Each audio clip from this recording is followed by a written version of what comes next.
Magandang araw mga kahuwan.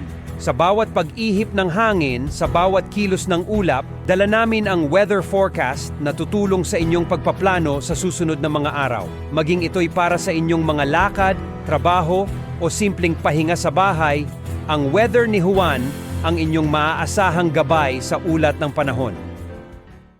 Narito naman ating inaasahang panahon sa mga susunod na araw. Hanggang Sabado ho, inaasahan pa rin natin ang posibilidad ng mga isolated light rains dito sa may Metro Manila at posibleng may mga thunderstorm na tayo pagdating ng Sabado. Sa Baguio naman, sa pag-iral ng Amihan, inaasahan natin yung mga light rains pagdating ng araw ng Biyernes hanggang Sabado, habang sa Legazpi, posibleng mabawasan na yung mga pag-ulan, medyo hina na epekto ng shear line. Pagdating ng araw ho ng Biyernes at Sabado, posibleng mga thunderstorms na lamang ang mararanasan. Gayun din ho sa may Cebu.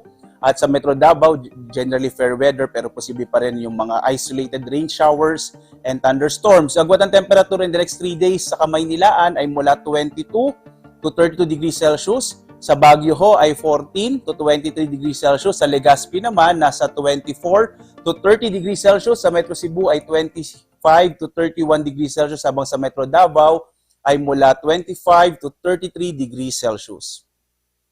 Inaasahan naman natin na pagsikat ng haring araw mamayang alas 6 na umaga at lulubog, ganap na 5:24 naman ng hapon.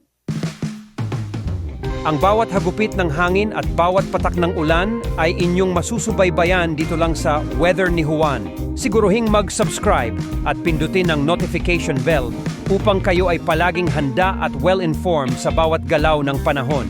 Abangan ang susunod na weather forecast video.